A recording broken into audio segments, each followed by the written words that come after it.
வணக்கம் ஸ்டூடெண்ட்ஸ். இன்றைக்கி வந்து பார்த்திங்கன்னா ஆர்கானிக் நீட் 2024 ஒரு சில கொஷின்ஸ் நம்ம பார்க்க போகிறோம். தமிழ் அண்ட் இங்கிலீஷ்லேயே பார்க்கலாம். பின்வரும் எந்த சேர்மும் லாசியன் சோதனைக்கு உட்படாது. Lassaigne's test for the detection of nitrogen does not give by. இப்போ பார்த்தீங்கன்னாக்கா 4 மாலிகுல்ஸ் கொடுத்துருக்காங்க உங்களுக்கு. இந்த 4ல் எது ஆன்சர் பண்ணாது அப்படின்னா பி ஆப்ஷன் ஆன்சர் பண்ணாது. ஏன் அப்படின்னாக்கா எப்போவுமே ஆர்கானிக் காம்பவுண்ட்னா கார்பன் நைட்ரஜன் பாண்ட் இருக்கணும். ஏன்னா ஆர்கானிக் அனலைசிஸ்ன்ற போது கோவலன்ட் பாண்டை இதை வந்து லாசியன் டெஸ்ட்டில் இதை வந்து உடைச்சி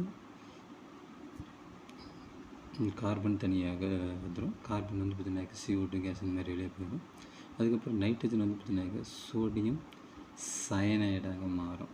இது வந்து வேணால் ஒரு இன்ஆர்கானிக் காம்பவுண்ட், ஒரு கனிம சேரும். இதை வச்சு நம்ம அனலைஸ் பண்ணலாம்.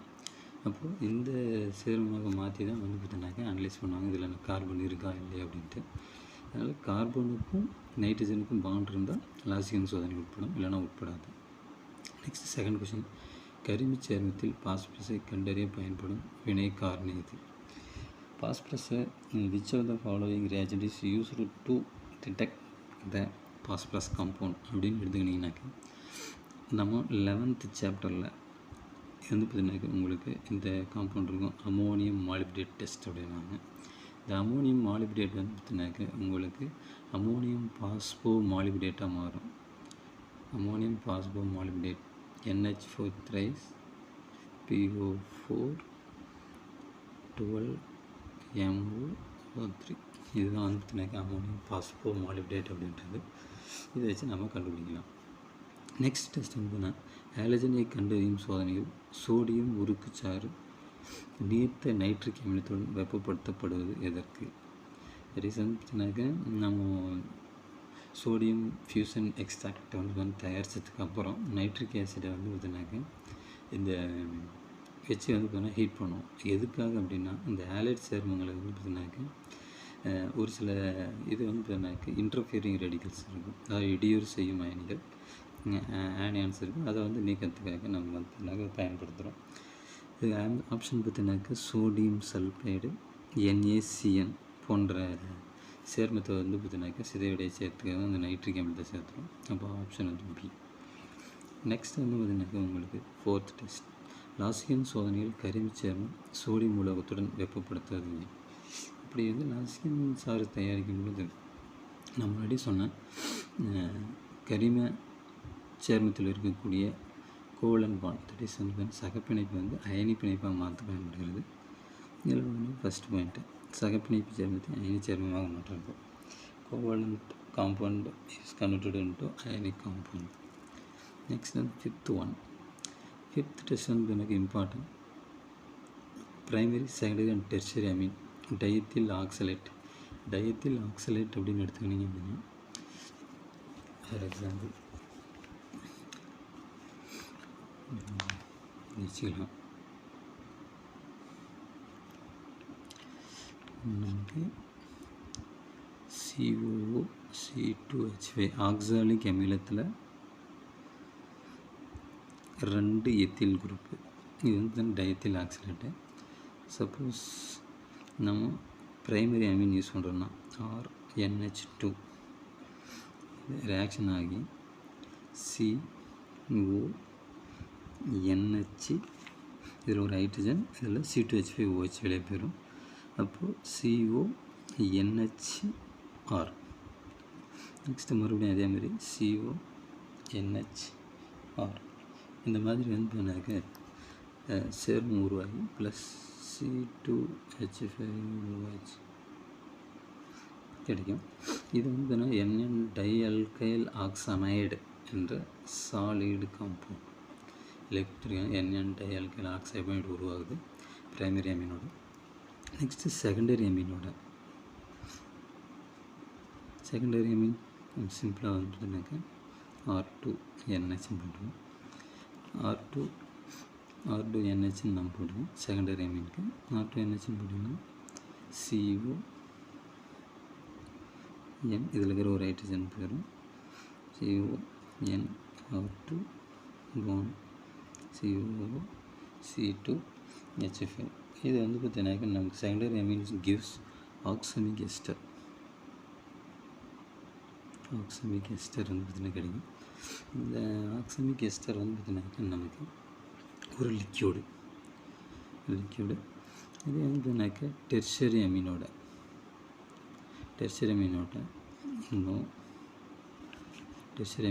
No reaction. இப்போது உங்களுக்கு வந்து பார்த்தீங்கன்னாக்கா primary amine, tertiary amine and secondary amine can be distinguished by using diethyl ஆக்சலேட்டோட. ப்ரைமரி அமீனில் ஒரு சாலிடு காம்பவுண்ட் கிடைக்குது உங்களுக்கு, செகண்டரி அமீனில் ஒரு லிக்யூடு, டெர்ஷரி அமீனோட ரியாக்ஷன் நடக்குது. இப்போ ஈஸியாக டிஸ்டிங்விஷ் பண்ணிடலாம். Primary and secondary and tertiary amine can be distinguished by diethyl oxalate. இந்த டெஸ்ட் மூலியமாக நம்ம ஈஸியாக வந்து அதை ஃபைண்ட் அவுட் பண்ணலாம். Next another question. பின்வரும் எந்த சேர்மம் அடர் நைட்ரிக் அமிலத்துடன் மற்றும் சில்வர் நைட்ரேட்டுடன் வினைப்பட்டு வெண்மை நிற வீழ்படியை தருகிறது? இப்போ ஃபார் எக்ஸாம்பிள் எப்போவுமே வந்து நைட்ரிக் அமிலத்தோட அடர் அமிலங்கள் அப்படின்னாக்க மேக்ஸிமம் வந்து எனக்கு கார்போ கேட்டியான் உருவாகிறதுக்கு வாய்ப்பு இருக்குது. கார்போ கேட்டியான் தட் இஸ் கார்போனிமைன் இந்த இடத்துல உருவாகணும் அப்படின்னாக்க ஹை எனர்ஜி தேவைப்படும். ஏன்னா வந்து டைரெக்டாக பாண்ட் வந்து லிங்க் ஆகிருக்கு, பட் வந்து எனக்கு டபுள் பாண்டோடு இருக்குது. அப்போ இதில் வந்து கொஞ்சம் ரிஸ்க்கு உருவாகிறது. இப்போ இந்த இடத்துல பார்த்தீங்கன்னாக்கா இது ப்ரைமரி கார்பன் ஈஸியாக கார்போகேட்டியான் ஃபார்ம் ஆகிறதுக்கு வாய்ப்பு இருக்குது. பட் ஃபார்ம் ஆனாலுமே வந்து பார்த்திங்கன்னா ரெசனன்ஸ் மூலிமா ஸ்டெபிலைஸ் பண்ணணும். மேபி இதில் வந்து எனக்கு குளோரின் வந்து நமக்கு தரலாம். நெக்ஸ்ட்டு வந்து எனக்கு இன்னொன்று வந்து ஈஸியாக இந்த பாண்டு பென்சைல் கேட்டையான் உருவாகலாம். பென்சைல் கேட்டையான் வந்து எனக்கு மோர் ஸ்டேபிள், அதனால் இந்த காம்பவுண்ட் மேபி தரலாம், அதனால் இதுவும் தரலாம். இது வந்து பென்சினும் டேரக்டாக லிங்க் ஆகிருக்குது. அதாவது கேட்டலிஸ்ட் இல்லாமல் இந்த பாண்டை வந்து நம்ம பிரிக்க முடியாது, அதனால் இதுவும் வராது. நெக்ஸ்ட் வந்து பார்த்தீங்கன்னாக்கா அசைல் கேட்டையான் உருவாகினாலும் சம் கேட்டலிஸ்ட் தேவை. ஃபார் எக்ஸாம்பிள் பார்த்தீங்கன்னாக்கா இதுவும் வந்து பார்த்திங்கன்னா பெடல் கிராஃப்ட் ரியாக்ஷன் மாதிரி. பெடல் கிராஃப்ட் வெளியில் நமக்கு வந்து பார்த்திங்கனாக்கா இந்த சிஎல் போகிறதுக்கு அனைடஸ் அலுமினியம் குளோரைடு யூஸ் பண்ணணும். அப்போது அந்த மாதிரி நேரத்துக்கு சிஎல் வந்து கொஞ்சம் வெளியே போகிறதுக்கு வாய்ப்பு இருக்குது. மற்றபடிக்கு இது ரெண்டும் வராது. அப்போ மேபி ஆப்ஷன் வந்து பார்த்தீங்கன்னாக்கா நமக்கு 2. நெக்ஸ்ட் கொஷின் பார்த்தீங்கன்னாக்கா பிராடிஸ் இணை காரணி, அதாவது வந்து பார்த்தீங்கன்னாக்கா BRADYS பிராடிஸ் ரியாஜென்ட். பிராடிஸ் ரியாஜென்ட் எதுக்காக அப்படின்னா it is used to distinguish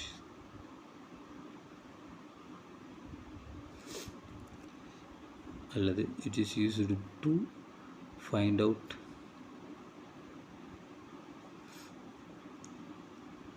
carbonyl group. Carbonyl தொகுதியை ஈஸியாக ஃபைண்ட் அவுட் பண்ண நமக்கு வந்து பார்த்திங்கனாக்கா என்ன பண்ணணும்னா பிராடிஸ் இணைக்காரணி. இதில் பிராடிஸ் இணைக்காரணி என்ன அப்படின்னு கேட்டுக்கிறாங்க. 2,4 dinitro phenyl hydrogen. 2,4 dinitro phenyl hydrogen. அது ஃபார்முலா எடுத்துகிறேன், அதை நோட் பண்ணி வச்சுக்கோங்க.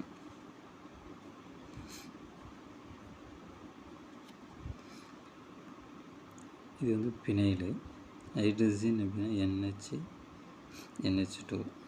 இதில் ஃபஸ்ட் பொசிஷன், இதில் second position 2,4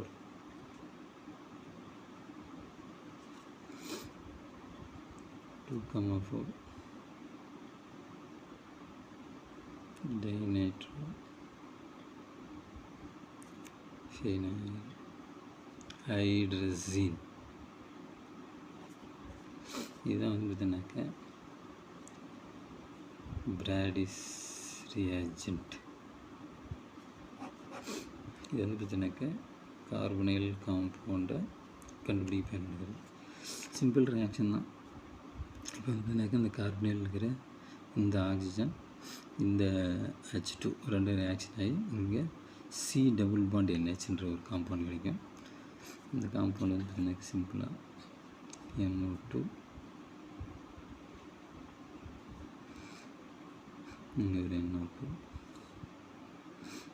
NHN double bond C. இது வந்து எனக்கு கார்பனைல் காம்பவுண்ட். இந்த மாதிரியான ஒரு காம்பவுண்ட் நமக்கு கிடைக்கும். இது வந்து பார்த்தீங்கன்னாக்கா ஈஸியாக வந்து ஒரு red orange precipitate, that is 2 orange precipitate கிடைக்கும். கிடைச்சாக்க வந்து பார்த்தீங்கன்னாக்க உங்களுக்கு கார்பனைல் குரூப் இருக்கிறது கன்ஃபார்ம் ஆகிடும். நெக்ஸ்ட் கொஸ்டின் பார்த்தீங்கன்னாக்கா மோர் உப்பை தயாரிக்கும் போது நீர்த்த H2SO4 சேர்ப்பதற்கான நோக்கமானது. ஜென்ரலாக வந்து பார்த்தீங்கன்னாக்கா மோர் சால்ட் அப்படின்னு எடுத்துக்கிட்டிங்க அப்படின்னாக்கா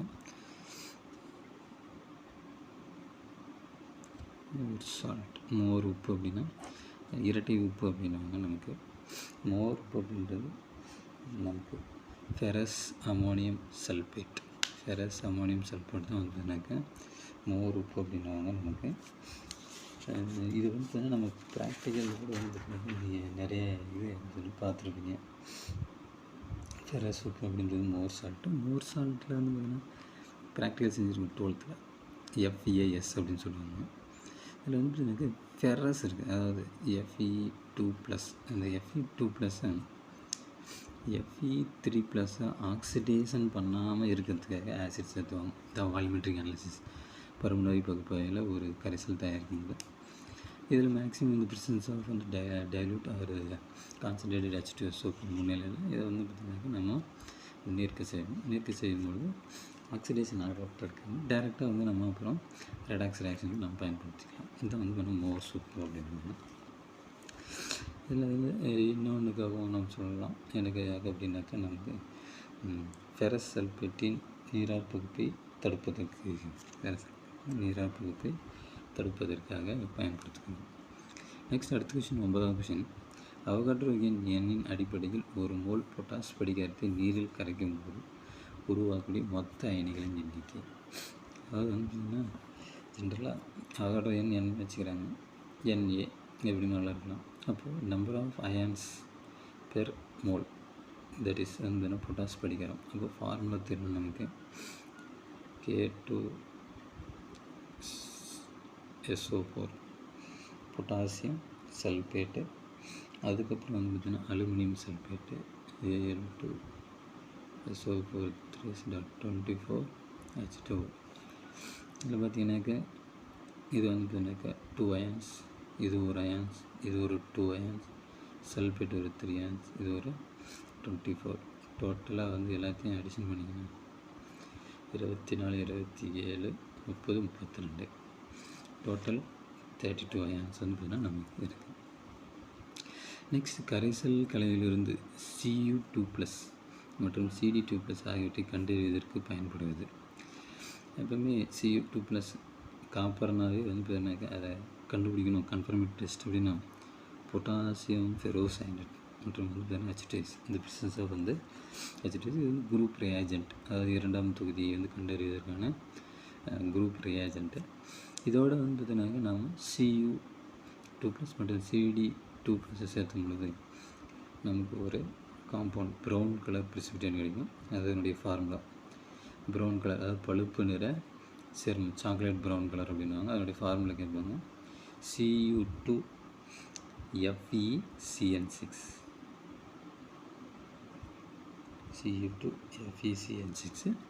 அதே மாதிரி கேட்மியம் வந்து பார்த்தீங்கன்னாக்கா Cd2FeCN6. இது வந்து பார்த்தீங்கன்னாக்கா ப்ளூயிஷ் ஒயிட் கலரில் இருக்கும்.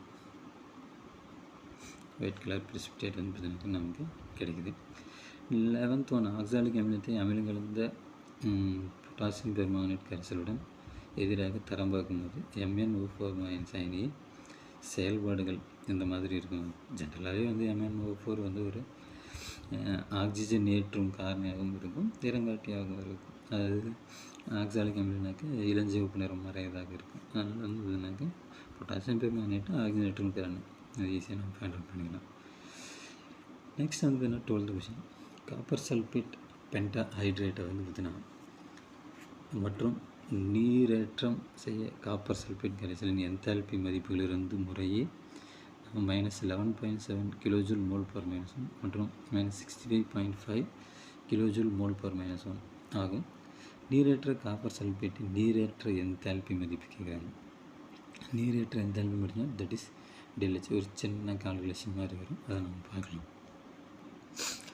ஸ்டூடெண்ட்ஸ், இப்போ வந்து பார்த்திங்கன்னா காப்பர் சல்ஃபேட்டினுடைய பென்டா ஹைட்ரேட்டாக நீரேற்றம் அடைந்தால் அதனுடைய என்தால்பி மதிப்பு கேட்குறாங்க.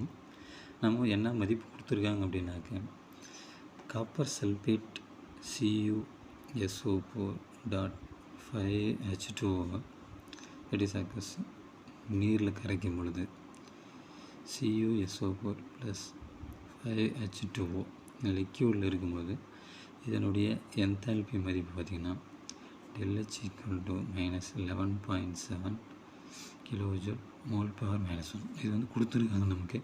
ஆக்சுவலாக அதனுடைய என்தால்பி மதிப்பு கொடுத்துருக்காங்க. மற்றும் வந்து பார்த்திங்கனாக்க இந்த காப்பர் சல்ஃபேட் CuSO4 அக்வஸ் சொல்யூஷனில் தட் இஸ் வந்து பார்த்திங்கனாக்க சாலிடாக இருக்கக்கூடிய ஒயிட் கலர் காப்பர் சல்ஃபேட் நீரில் கரைக்கும் பொழுது அதனுடைய வெறும் காப்பர் சல்ஃபேட் மட்டும் நீரில் கரைஞ்சிருக்கும் பொழுது அதனுடைய என்தால்பி மதிப்பு -65.5 kJ/mol. அதாவது காப்பர் சல்ஃபேட் பென்டாஹைட்ரேட்டை கரைக்கும் பொழுது உங்களுக்கு CuSO4 நீல நிறமாக இருக்கும். இது வந்து பார்த்தீங்கன்னாக்க உங்களுக்கு 11.7 kJ/mol என்தால்பி. அதே வெறும் ஒயிட் கலர் சால்ட்டை காப்பர் சல்ஃபேட் நீரே இல்லாமல் தட் இஸ் வாட்டரே இல்லாமல் இருக்கக்கூடிய காப்பர் சல்ஃபேட்டு தண்ணியில் கரைக்கும் போது அதோடைய என்தால்பி மதிப்பு -65.5 kJ/-1. இப்போ பார்த்திங்கன்னா நமக்கு கொஷினில் என்ன கேட்குறாங்க அப்படின்னா நீரற்ற காப்பர் சல்ஃபேட்டின் நீரற்ற என்தால்பி, அதாவது CuSO4 இருக்குது. அப்போது வந்து பார்த்தீங்கன்னாக்கா CuSO4 அடிஷனானா அதனுடைய என்தால்பி மதிப்பு எவ்வளோ, அதாவது CuSO4 நீரோட சேரும் பொழுது அப்படின்னு கேட்குறாங்க. இப்போது இந்த ரியாக்ஷனில் வந்து பார்த்திங்கன்னா சரிங்க மைனஸ் விட்டோம். சரி, இப்போ என்ன பண்ணனாக்க இந்த ரியாக்ஷன் வந்து 1ன்னு வச்சுக்கோங்க, இந்த ரியாக்ஷன் 2ன்னு வச்சுக்கோங்க. இப்போ இந்த ரியாக்ஷனை ரிவர்ஸ் பண்ணிங்கன்னா இந்த ரியாக்ஷன் கிடச்சிடும். இந்த ரியாக்ஷன் 1 வந்து ரிவர்ஸ் பண்ணிங்கன்னா நமக்கு CuSO4.5H2O கிடச்சிடும். அப்போ இந்த சிம்பிளை நம்ம மாற்றிக்கணும். இப்போ மாற்றிட்டு இதோட ஆட் பண்ணோம்னா அப்போது பென்டாஹைட்ரேட்டாக மாறக்கூடிய அந்த என்தால்பி மதிப்பு நமக்கு கிடைச்சிடும். இப்போ ஃபார் எக்ஸாம்பிள் ரிவர்ஸில் தான் CuSO4 அக்வஸில் 5H2O லிக்யூடில் 5H2O நமக்கு கிடைக்குது. இப்போ இதனுடைய என்தால்பி மதிப்பு +11.7 kJ/mol. அப்போ இதுவும் நம்ம ஆட் பண்ணோம் அப்படின்னா ஈக்குவேஷன் 2 + 3 gives இப்போது என்தால்பி வந்து ஃபஸ்ட் ரியாக்ஷன் கிடச்சிடும். இப்போ 11.7 + -65.5 இப்போ பார்த்திங்கன்னா ஆன்சர் -53.8 kJ/mol. அதாவது ஆப்ஷன் வந்து ஏ ஆப்ஷன் ஏ வந்து பார்த்திங்கன்னா நமக்கு ஆன்சர். நெக்ஸ்ட் கொஸ்டின் பார்த்திங்கன்னா 13 வந்து பார்த்திங்கனாக்கா எந்தெந்த அயன் எந்தெந்த காரணியோட வினைபுரியும் அப்படின்றத ஈஸியாக நம்ம வந்து பார்த்திங்கன்னா நம்ம குரூப் ரியாஜன் தட் இஸ் இது இன்ஆர்கானிக் ப்ராக்டிக்கல். இப்போ பார்த்திங்கன்னா லெட்டு காப்பர் 2+ வந்து பார்த்திங்கனாக்கா ஃபஸ்ட் ஆப்ஷனில் இருக்கும். அதில் ஏவுலேயும் இருக்குது, டியில் இருக்குது. நெக்ஸ்ட்டு வந்து பார்த்திங்கனாக்கா அலுமினியம் 3+ ஃபெரிக் அயன். அது வந்து பார்த்திங்கன்னா நமக்கு என்ன ரியாஜென்ட் அப்படின்னா அமோனியம் குளோரைடு NH4OH அப்படின்னாக்க 3, இதுலேயும் 3 இருக்குது. நெக்ஸ்ட் வந்து கோபால்ட்டு நிக்கல் 2+ வந்து பார்த்திங்கனாக்கா கோபால்ட்டு நிக்கல் வந்து பார்த்திங்கன்னா நம்ம கண்டுபிடிக்கணும் அப்படின்னா அமோனியம் ஹைட்ராக்சைடு மினரல் H2S. இது வந்து பார்த்திங்கன்னா 4th ஒன், இதில் 2. அப்போ இதுதான் ஆன்சர் கரெக்டு. அப்போது next last barium and calcium குளோரைடுனாவே கம்பல்சரி பார்த்திங்கன்னா ammonium hydroxide mineral ammonium carbonate தான் ஆன்சராக வரும். அப்போ வந்து ஆப்ஷன் டி. நெக்ஸ்ட் வந்து கீழ்கண்ட எந்த தரம்பர்த்தலுக்கு இடையே ஃபினாப்திலினை பொருத்தமான நிறங்காட்டியாக பயன்படுத்த முடியாது. எப்பவுமே வந்து ஃபினாப்திலின் ஆக்சாலிக் ஆசிட் மற்றும் கேமனோஃபர் ஏற்கனவே அது ஒரு நிறங்காட்டி, அதுக்கு வந்து நம்ம மறுபடியும் ஒரு நிறம் காட்டி நம்ம பயன்படுத்தணுன்ற அவசியம் இல்லை. அதனால் வந்து 14th ஆக்சாலிக் ஆசிட் மற்றும் கேமனோஃபர். மீதி எல்லாத்துக்கும் நம்ம பெனாப்திரியில் நம்ம தரம் பார்த்து யூஸ் பண்ணலாம். Next last question. 6.3 gram of oxalic அமில டைஹைட்ரேட்டின் நீர்ம கரைசலானது 250 ml தயாரிக்கப்படுகிறது. இக்கரைசலில் 10 ml முழுவதுமாக நடுநிலையாக்க தேவைப்படும் 0.1 NaOHன் கன அளவு எவ்வளோன்னு கேட்குறாங்க. இது ஒரு சிம்பிள் ஃபார்முலா, நமக்கு நம்ம ப்ராக்டிக்கலில் செஞ்சது தான். Volumetric principle V1N1 = V2N2. அதில் நமக்கு V1N1 அப்படின்னு எடுத்துக்கணும் அப்படின்னாக்கா நமக்கு ஆக்சாலிக் ஆசிட்னுடைய இது நம்ம வந்து பார்த்தீங்கன்னாக்கா நார்மாலிட்டி நம்ம கண்டுபிடிக்கணும். ஃபஸ்ட்டு நார்மாலிட்டி, ஏன்னா உங்களுக்கே தெரியும் normality formula equal N, normality WB/MB × 1000/V, V in ml. இது வந்து பார்த்தீங்கன்னா ஒரு ஃபார்முலா. MB அப்படின்னா WBன்றது ஆக்சாலிக் அமிலத்தினுடைய எடை, MB அப்படின்றது ஆக்சாலிக் அமிலத்தின் மோலோகுலர் எடை. 1000 1 லிட்டருக்கு மாத்திரம் அதனுடைய எத்தனை ml கொடுத்துருக்காங்க, நமக்கு 250 ml கொடுத்துருக்காங்க. இப்போ நார்மாலிட்டி அப்படின்றது ஆக்சாலிக் அமிலத்திற்கு 6.3 கிராம் கொடுத்துருக்காங்க. இதோட ஆக்சாலிக் அமிலத்தினுடைய ஒரு சின்ன திருத்தம், நார்மாலிட்டி மொலாலிட்டி கண்டுபிடிச்சது தான் இங்கே MB. இப்போ நார்மாலிட்டி அப்படின்ற போது நம்ம இதை NBன்னு மாற்றிக்கணும். அப்போ 63 நார்மாலிட்டி ஆஃப் வந்து பார்த்தீங்கன்னா ஆக்சாலிக் ஆசிட் 63 × 1000/V, V வந்து பார்த்தீங்கன்னா 250 ml. இது அடித்தோம்னாக்கா இங்கே நமக்கு 4 வந்துடும். இதே அடித்தோம்னாக்கா நமக்கு 0.1 வந்துடும். இங்கே 0.4 N. சப்போஸ் இதை ஆக்சாலிக் ஆசிட்னு வச்சுக்கணும் அப்படின்னாக்கா இதை வந்து பார்த்தீங்கன்னாக்கா நமக்கு V2N2 NaOHன்னு வச்சுக்கிறோம் இந்த சைடு. அப்போது என்ன கேட்குறாங்க அப்படின்னாக்கா 0.1 NaOHன்னு காணணும். சப்போஸ் V2 கேட்குறாங்க, N2 வந்து கொடுத்துருக்காங்க நமக்கு 0.1. அதே N1 வந்து பார்த்தீங்கன்னாக்கா 0.4 கண்டுபிடிச்சிருக்கோம். அதே V1 வந்து பார்த்தீங்கன்னாக்கா அதனுடைய ml வந்து பார்த்தீங்கன்னா எத்தனை mlக்கு தயாரிக்கிறோம், 10 ml பயன்படுத்தணும். அப்போது 10 × 0.4 = V2 × 0.1. இப்போ V2 = 4/, இது மல்டிபிள் பண்ணால் 4 வந்துடும். 4/0.1. இப்போது V2 = 40 ml. மேலே இங்கே 10 மல்டிபிள் பண்ணால் 1 வந்துடும். அப்போ V2ன்றது 10. சிம்பிள் நார்மல் நம்ம ப்ராக்டிக்கலில் யூஸ்